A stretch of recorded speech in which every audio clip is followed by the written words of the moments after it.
Have you ever stopped and wondered, hey, why can't we just have everything we want?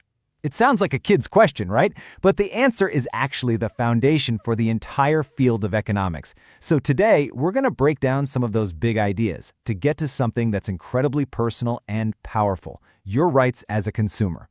All right, let's get into it. So let's start right there with that huge question. I mean, think about it. Whether it's the latest tech gadget, more free time, or cleaner air, our wants are pretty much endless. But the resources we have to get those things, money, raw materials, time itself, they are definitely limited.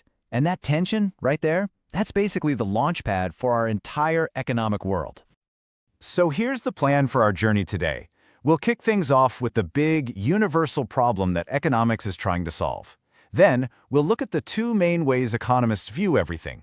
After that, we'll zoom right in on your role in the whole system, the specific rights that you have, and finally, what you can actually do when things go wrong. All right, let's get to the real heart of the matter.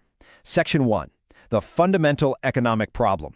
This is the bedrock idea, the one concept that shapes pretty much every financial decision, from what you buy at the store to how a country runs its budget. And that brings us to the big word, scarcity. It's really just a simple, unchangeable fact. There isn't enough stuff in the world to satisfy every single person's desires. Because of scarcity, we're all forced to make choices. Every person, every company, every government has to decide how to use what they've got. I mean, just think about your own monthly budget, right? That's scarcity staring you right in the face, making you choose where your money goes.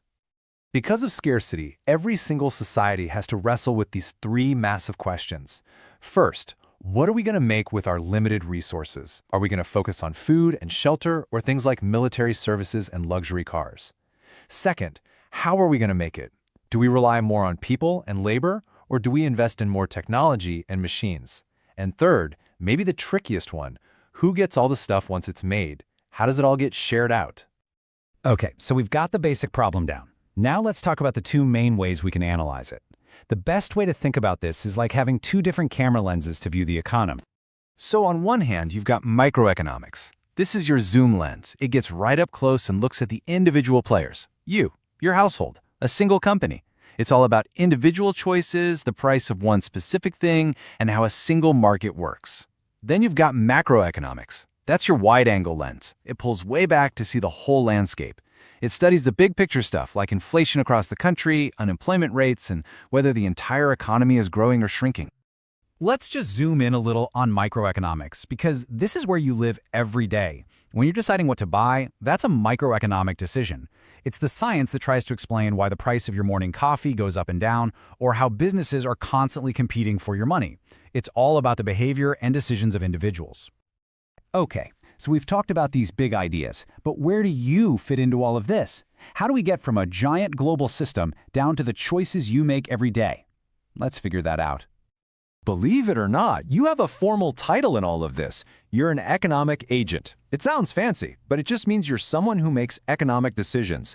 And you're in good company. Producers who make things and the government are economic agents too. But the most important part is this. You are not just a bystander in the economy. You're an active, essential participant. And because you are so critical to how this whole thing works, you've got rights. This section is all about the power you hold, the rules that are in place to protect you in the marketplace. First up, and this one is huge, is the right to choose. This basically means that nobody can force you to buy one specific thing. You have the right to look at a variety of products and services, hopefully at competitive prices. See, the whole goal is to have a marketplace with healthy competition, because that competition is what keeps businesses honest. It pushes quality up and keeps prices reasonable, giving you the freedom to pick what's best for you. And this isn't some abstract idea, it's super practical. The source material gives a perfect, real-world example. Say you're getting a new gas connection. The gas company might really push you to buy their specific cooker. But you don't have to. It's not mandatory. That's your right to choose in action. It's a simple idea, but it's a really powerful shield against being pushed around. But what happens when things go wrong? When a company doesn't respect your rights? Well, that leads us to another key right, the right to represent. This is your right to be heard, to complain, and to seek a solution, what's formally called redressal when you've been wronged. A right is only as strong as the system that backs it up, which brings us to our last section. So let's walk down that path. What actually happens when you need to fight for your rights as a consumer? What does that process look like? In India, there's a 3-level system, and it's all based on how much money is involved in your complaint. For smaller issues, where the claim is up to 1 crore rupees, you start at the district commission. If the claim is bigger, between 1 and 10 crore rupees, you go up a level to the state commission. And for really large claims, anything over 10 crore rupees, it goes to the top, the national commission. It's basically a ladder you can climb depending on the size of the problem. Now, we have to be real here. Just because the system exists doesn't mean it's perfect or even easy. The process can take a long time. Consumers often find they need to hire a lawyer, which costs money. And sometimes just getting the proof you need, like a simple cash receipt, can be really difficult, especially since so many of our purchases are small, everyday things. So, we've covered a lot of ground, right? We went from scarcity, this huge, universal economic problem, all the way down to the real power you hold with your wallet every single day.